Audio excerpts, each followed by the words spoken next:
Divine Principle Introduction. Revelation from Sun Myung Moon.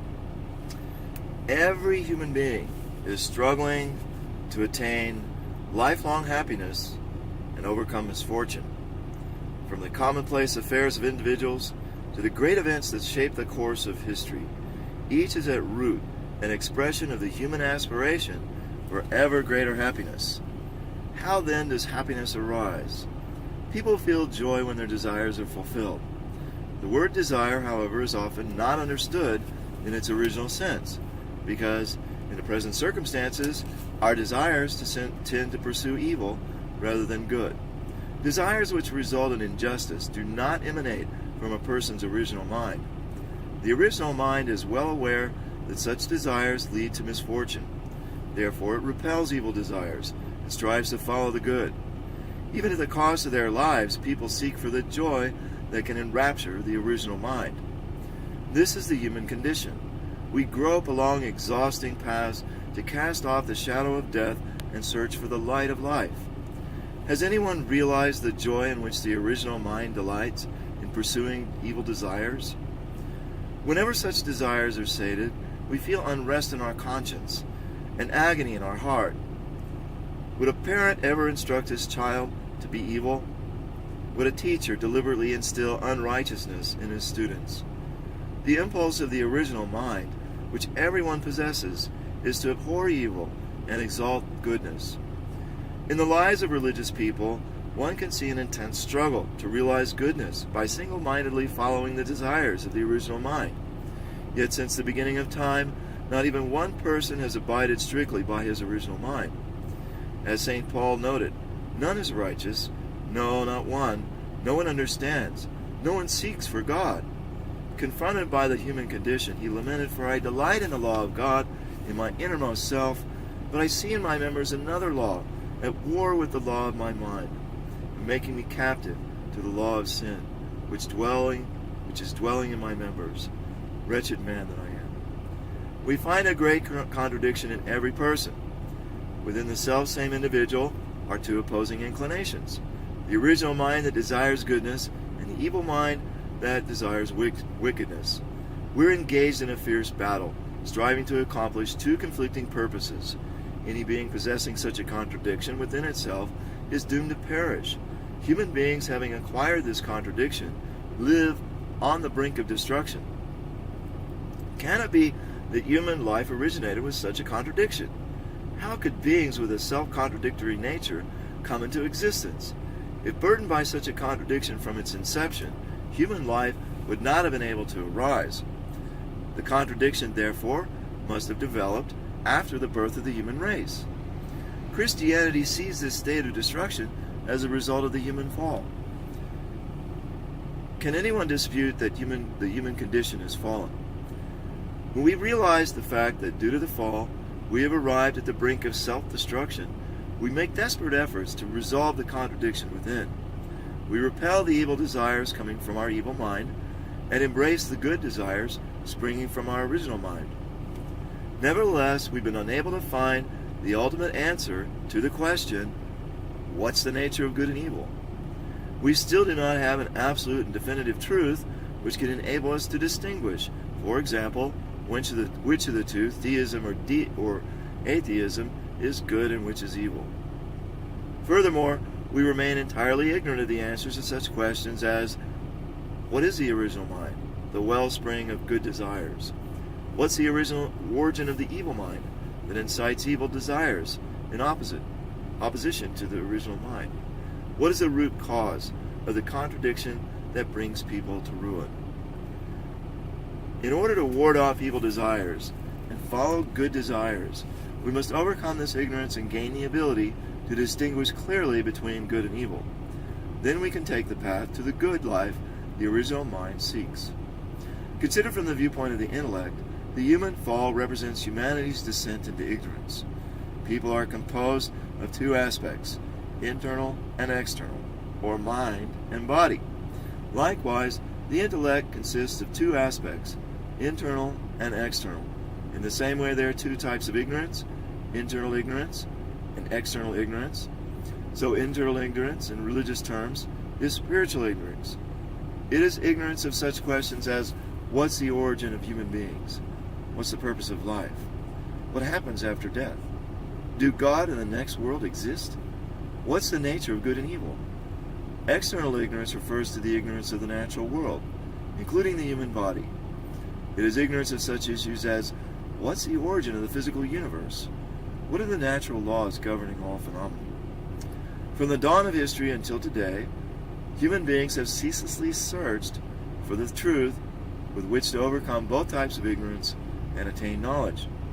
Humanity, through religion, has followed the path of searching for internal truth, and through science has followed the path of seeking external truth. Religion and science, each in their own spheres, have been the methods for searching for truth in order to conquer ignorance and attain knowledge. Eventually, the way of religion and the way of science should be integrated, and their problems solved in one united understanding. The two aspects of truth, internal and external, should develop in full consonance. Only then, completely liberated from ignorance and living solely in goodness, in accord with the desires of the original mind, will we enjoy eternal happiness. We can discern two broad courses in the search for solutions to the fundamental questions of human life. In the first, people have searched within the resultant, material world. Those who walk this path, believing it to be the supreme way, kneel before the glories of highly developed science. They take pride in its omnipotence and material comforts it provides. Nevertheless, we can enjoy full happiness founded only upon external conditions which satisfy our flesh. The advance of science may create a comfortable social environment in which we can enjoy abundant wealth and prosperity, but can that alone truly gratify the spiritual desires of the inner self? The passing joys of those who delight in the pleasures of the flesh are nothing compared to the bliss experienced by those on the path of enlightenment, who find joy in the midst of simple poverty.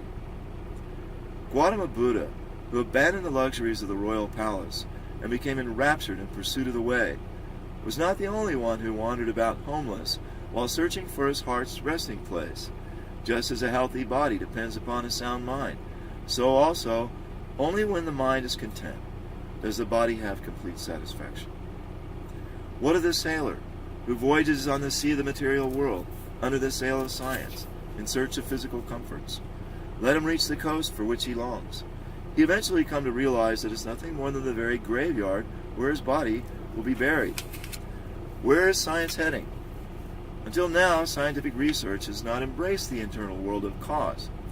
It has limited itself to the external world. It's not embraced the world of essence, but has limited itself to the world of phenomena. However, science today is entering a new phase. It's compelled to elevate its gaze from the external and resultant world of phenomena to the internal and causal world of essence. The scientific world has begun to recognize that science cannot achieve its ultimate goals without a theoretical explanation of the causal spiritual world. When the sailor who has completed his voyage in search of external truth under the sail of science adds another sail, the sail of religion, and embarks on a new voyage in search of internal truth, he finally will be headed toward the destination for which his original mind desires. The second course of human endeavor is the attempt to answer the fundamental questions about human life by transcending the resultant world of phenomena and searching in the world of essence. Undeniably, philosophies and religions which have pursued this path have made many contributions. Philosophers, saints, and sages set out to pave the way of goodness for the people of their times, yet so many of their accomplishments have become added spiritual burdens for the people of today. Consider this objectively. Has any philosopher ever arrived at the knowledge that could solve humanity's deepest anguish? Has any sage ever clearly illuminated the path by resolving all the fundamental questions of human life and the universe? Have not their teachings and philosophies raised more unsettled questions, thus giving rise to skepticism? Furthermore, the lights of revival which religions of every age cast upon the many souls who were groping in the darkness have faded with the onward flow of history. They have left only dim, sputtering wicks glimmering in the falling darkness. Examine the history of Christianity. Professing the salvation of humanity, Christianity has expanded through a tumultuous history of 2,000 years, extending its influence throughout the world in the present era. Yet, what has become of the Christian spirit that once cast flames so brilliant that despite the most brutal persecution by the Roman Empire, Roman citizens were brought to their knees before the crucified Jesus? Medieval feudal society buried Christianity alive. Even though the Reformation raised high the torch of new life, its flame could not turn back the sweeping tide of darkness. When ecclesiastic love waned, when waves of capitalistic greed surged across Christian Europe, when starving masses cried out bitterly from in the slums, the promise of their salvation came not from heaven, but came from the earth. Its name was communism. Christianity, though it professed the love of God, had degenerated into a dead body of clergy trailing empty slogans. It was then only natural that a banner of rebellion be raised, arguing that a merciless God who would allow such suffering couldn't exist. Hence, modern materialism was born. Western society became a hotbed of materialism. It was a fertile soil in which communism flourished. Christianity lost the ability to equal the successes of either communism or materialism, and failed to present the truth that could conquer their theories. Christians watched helplessly as these ideologies budded and thrived in their midst and expanded their influence all over the world. What a pity this is. What's more, although Christian doctrine teaches that all humanity descended from the same parents, many citizens of Christian nations who profess this doctrine will not even sit together with their brothers and sisters of different skin colors. This illustrates the actual situation of today's Christianity, which has lost much of the power to put the words of Jesus into practice. It has become a house of lifeless rituals, a whitewashed tomb. There may come a day when human efforts bring an end to such social evils, but there's one social vice that human efforts alone can never eradicate. This is sexual immorality. Christian doctrine regards this as a cardinal sin. What a tragedy that today's Christian society cannot block this path of ruin down which so many people are rushing blindly. Christianity today has fallen victim to confusion and division, and it can only watch helplessly while countless lives are sucked into the maelstrom of immorality. This is evidence that conventional Christianity stands powerless to carry on God's providence to save humanity in this present age. What's the reason that religious people, though earnestly searching for internal truth, have been unable to accomplish their God-given mission? The relationship between the world of essence and the world of phenomena could be compared to that between the mind and the body. It is a relationship of cause and result, internal and external, subject-partner and object-partner. Just as people attain perfection of character only when the mind and body are fully united, the two worlds of essence and phenomena must join in perfect harmony before the ideal world can be realized. As with the relationship between mind and body, so too the world of phenomena cannot exist apart from the world of essence, and the world of essence cannot exist apart from the world of phenomena. Accordingly, life after death is inseparably linked to life in this world. Spiritual joy is incomplete without physical well-being. Religions have made strenuous efforts to deny life in this world in their quest for the life eternal. They have despised the pleasures of the body for the sake of spiritual bliss. Yet however hard they may try, people cannot cut themselves off from the reality of this world, or annihilate the desire for physical pleasures, which follows them like a shadow and cannot be shaken off. This world and its desires tenaciously grab hold of religious people, driving them into the depths of agony. Such is the contradiction which plagues their devotional lives. Even many enlightened spiritual leaders, still torn by this contradiction, have met a sad end. Herein is a principal cause for the inactivity and weakness of today's religions. They have not overcome this self-contradiction. Another factor has fated religions to decline. In step with the progress of science, the human intellect has become highly sophisticated, requiring a scientific approach to understanding reality. The traditional doctrines of religions, on the other hand, are largely devoid of scientific explanations. That is to say, The current interpretations of internal truth and external truth do not agree. The ultimate purpose of religion can be attained only when one first believes in one's heart and then puts it into practice. However, without first understanding, beliefs don't take hold. For example, it's in order to understand the truth and thereby solidify our beliefs that we study Holy Scriptures. Likewise, it was to help people to understand that he was the Messiah and thereby lead them to believe in him that Jesus performed miracles. Understanding is a starting point for knowledge. Today, however, people will not accept that it's not demonstrable by the logic of science. Accordingly, since religions are now unable to guide people even to the level of understanding, much less to belief, they're unable to fulfill their purpose. Even internal truth demands logical and convincing explanations. Indeed, throughout the long course of history, religions have been moving toward the point when their teachings could be illuminated scientifically. Religion and science, setting out with the missions of dispelling the two aspects of human ignorance, have seemed in the course of their development to take positions that were contradictory and irreconcilable. However, for humanity to completely overcome the two aspects of ignorance and fully realize the goodness which their original mind desires, at some point in history there must emerge a new truth, which can reconcile religion and science and resolve their problems in an integrated understanding. It may be displeasing to religious believers, especially to Christians, to learn that a new expression of truth must appear. They believe that the scriptures they have are already perfect and flawless. Certainly, truth itself is unique, eternal, and unchanged, immutable, and absolute. Scriptures, however, are not the truth itself, but are textbooks teaching the truth. They were given at various times in history as humanity developed both spiritually and intellectually. The depth and extent of teaching and the method of expressing the truth naturally varied according to each age. Consequently, we must never regard such textbooks as absolute in every detail. People need religion in order to seek the ultimate reality and realize goodness in accordance with the inclination of the original mind. Thus, the purpose of every religion is identical. However, religions have appeared in different forms, according to their various missions, the cultures in which they took root, and their particular historical period.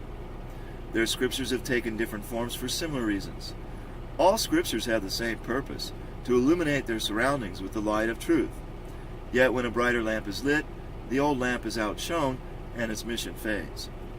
Because religions lack the power to guide modern people out of the dark valley of death into the full radiance of life, there must emerge a new expression of truth, which can radiate a new and brighter light. Jesus indicated that God would someday reveal the new truth. I've said this to you in figures.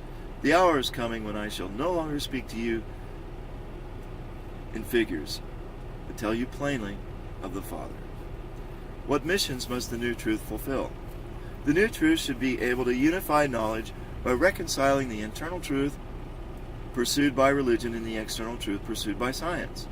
Consequently, it will enable all people to overcome the two types of ignorance, internal and external, and fully comprehend the two types of knowledge.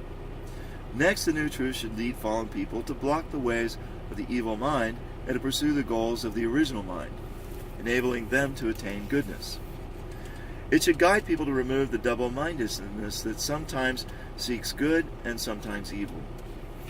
It should empower religious people to overcome the contradiction which they face in their struggle to live according to the way. For fallen people, knowledge is the light of life, holding the power of revival, while ignorance is a shadow of death and the cause of ruin. Ignorance cannot beget true sentiments, and in the absence of knowledge and emotion, the will to act cannot arise. Without the proper functioning of emotion, intellect, and will, one cannot live the life of a true human being. If we are created in such a way that we cannot live apart from God, then surely our ignorance of God consigns us to walk miserable paths. Though we may diligently study the Bible, can we really say that we know clearly the reality of God? Can we ever grasp the heart of God? The new expression of truth should be able to reveal the heart of God, his heart of joy at the time of creation, the broken heart he felt when humanity, his children, whom he could not abandon, rebelled against him, and his heart of striving to save them throughout the long course of history. Human history, woven of the lives of people who are inclined toward both good and evil, is filled with struggle. Today, external conflicts, battles over property, people, and territory are gradually diminishing. People are coming together, transcending the differences between races. The victors of World War II liberated their colonies, gave them rights equal to those of the great powers, and included them as members of the United Nations. Together they're working toward a world order. Hostility and discord in international relations have been mitigated by economic concerns coming to the forefront, and nations are cooperating to construct common markets. Culture is freely circulating. The traditional isolation of nations is being overcome, and the cultural distance between East and West is being bridged. Nonetheless, one final and inescapable conflict remains before us: the war between democracy and communism. Although each side has equipped itself with fearsome weapons and pitted against the other in readiness for battle, the core of their conflict is internal and ideological. Which side will triumph in this final ideological conflict? Anyone who believes in the reality of God will surely answer that democracy will win. However, democracy doesn't possess any doctrine which can win over communism, nor does it have the power to do so. Therefore, in order for God's providence of salvation to be completely fulfilled, this new truth should elevate the idealism of the democratic world to a new level. Then, use it to assimilate materialism, and finally, bring humanity into a new world. The truth must be able to embrace all historical religions, ideologies, and philosophies, and bring complete unity amongst them. Some people do indeed refuse to believe in religion. They disbelieve because they do not know the reality of God and life after death. Yet, however strongly they would like to deny these realities, it's human nature to accept and believe in them if they can be proven scientifically. Moreover, heaven has implanted in human beings a nature such that those who place their ultimate purpose of life in the material world will eventually come to feel a great void and emptiness in their hearts. When people come to know God through the new truth and encounter the reality of the spirit world, they'll realize that they should not set the ultimate purpose of life in the material world, but instead should look to the eternal world. They will walk the path of faith, and when they reach their final destination, they will meet as brothers and sisters. If all people are to meet as brothers and sisters by virtue of this one truth, what will that world look like or be like? Under the light of the new truth, all those who have struggled over the long course of history to dispel the darkness of ignorance will gather. They will form one great family. Since the purpose of truth is to realize goodness, and since God is the origin of goodness, God will be the center of the world founded upon this truth. Everyone will adore and serve God as their parent and live in harmony with each other in familial love. It is human nature that when people wrong their neighbor for selfish ends, they suffer more from the pangs of conscience than they benefit from the enjoyment of unrighteous gains. Anyone realizing this will restrain himself from hurting his neighbor. But where genuine brotherly love to overflow from the depths of people's hearts, they'd no longer wish to do anything that would cause pain to their neighbor. How much more would this be true in a society of people who actually feel that God, who transcends time and space and observes their every act, wants them to love each other? Therefore, once the sinful history of humanity has come to an end, a new historical era will begin wherein people simply will not commit sins. The reason why people who believe in God continue to commit sins is because their faith in God is merely conceptual. It does not touch their innermost feelings. Who among them would ever dare to commit sin if they experienced God in the depths of their being? would they not tremble if they felt the reality of the heavenly law, that those who commit crimes cannot escape the destiny of hell? The world without sin, which has just been described, this long-sought goal of humanity, may be called the kingdom of heaven. Since this world is to be established on the earth, it may be called the kingdom of heaven on earth. We can conclude that the ultimate purpose of God's work of salvation is to establish the kingdom of heaven on earth. It was explained above that human beings fell, and that this fall took place after the human race originated. If we accept the existence of God, then it's obvious what kind of world God originally wanted to realize before the fall of the first human ancestors. It suffices to say that this world would be the kingdom of heaven on earth, wherein God's purpose of creation would bear fruit. Due to the fall, human beings failed to establish this world. Instead, they fell into ignorance and built a sinful world. Since then, fallen human beings have unceasingly struggled to restore the kingdom of heaven on earth, the world God originally intended to create. Over the long course of history, they have sought for truth, both internal and external, and strived to pursue goodness. Thus, behind human history is God's providence to restore a world where the purpose of God's creation is fulfilled. Accordingly, the new truth should guide fallen human beings to return to their original nature, or original state. To do this, it must reveal the purpose for which God created humanity and the universe, and teach about the process of their restoration and its ultimate goal. Did human beings fall by eating a fruit called the fruit of the tree of the knowledge of good and evil, as is written literally in the Bible? If not, then what was the cause of the fall? The new truth must answer these and other questions which have pained and troubled the minds of profound thinkers throughout the ages. Why did the God of perfection and beauty create human beings with the potential to fall? Why did the omniscient and omnipotent God not prevent their fall, even though he was aware that they were falling? Why did God not save sinful humanity in an instant with his almighty power?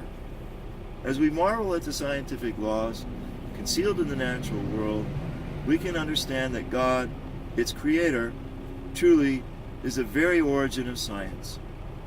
If human history is God's providence to restore the world wherein his purpose of creation is fulfilled, it must be that God, the master of all laws, has led the long providence of restoration, according to an orderly plan. It's our most urgent task to comprehend how sinful history of humanity began, what formulas and laws have governed the course of the providence, how history will be consummated, and finally, into what kind of world humanity will enter. The new truth must offer answers to all these deeper questions of life. When the answers are made clear, it will not be possible to deny the existence of God, the ruler who plans and guides history. We'll recognize in every historical event traces of the heart of God as he has struggled to save fallen human beings. In addition, the new truth should be able to illuminate many difficult issues in Christianity, which has been granted the mission to establish its sphere of culture worldwide. Educated people are not fully satisfied with the simple assertion that Jesus is the Son of God and the Savior of humanity. They have carried on many theological debates in their efforts to understand the deeper significance of Christian doctrines. The new truth should illuminate the relationships between God, Jesus, and human beings. They'll be explained in light of the principle of creation. Furthermore, it should clarify the difficult mystery surrounding the Holy Trinity. It should show why God's salvation of humanity was possible only through shedding the blood of his only begotten Son on the cross. Still, difficult issues remain. Christians believe that salvation is given through the atonement of the cross, yet no one has ever given birth to a child who is sinless and in no need of redemption by the Savior. This demonstrates that even after their rebirth in Christ, people continue to pass down the original sin to their children. This raises a crucial question. What's the extent of the redemption on the cross? How many millions of Christians in the 2,000-year history of Christianity have boasted that their sins were completely forgiven by virtue of the blood of the crucifixion. Yet in reality, a sinless individual, family, or society has never appeared. Furthermore, the Christian spirit has been in gradual decline. How are we going to reconcile the discrepancy between the conventional belief in complete redemption through the crucifixion and the actual reality? These are only some of the many dilemmas we face. The new truth for which we long should provide plain answers. Many other difficulties and difficult riddles are found in the Bible, couched in symbolism and metaphor, such as, why must Jesus come again? When, where, and how will his return take place? How will fallen people be resurrected at his coming? What's the meaning of the biblical prophecy that heaven and earth will be destroyed by fire and other calamities? The new truth should explain these puzzles not in esoteric language, but, as Jesus promised, in plain language that everyone can understand. Divergent interpretations of such symbolic and metaphorical Bible verses have inevitably led to the division of Christianity into denominations. Only with the aid of the new truth, with its clear explanations, can we bring about Christian unity. This ultimate life-giving truth, however, cannot be discovered through an exhaustive investigation of scriptures or scholarly texts, nor can it be invented by any human intellect. As is written in the book of Revelation, you must again prophesy about many peoples and nations and tongues and kings. This truth must appear as a revelation from God. With the fullness of time, God has sent one person to this earth to resolve the fundamental problems of human life and the universe, and his name is Sun Myung Moon. For several decades, he wandered through the spirit world, so vast as to be beyond imagining. He trod a bloody path of suffering in search of the truth, passing through tribulations that only God remembers. Since he understood that no one can find the ultimate truth to save humanity without passing through the bitterest of trials, he fought alone against millions of devils, both in the spiritual and the physical worlds, and triumphed over them all. Through intimate spiritual communion with God, and by meeting with Jesus and many saints in paradise, he brought to light all the secrets of heaven. The words proclaimed on these pages are only a portion of this truth. This volume is merely a compilation of what his disciples have so far heard and seen.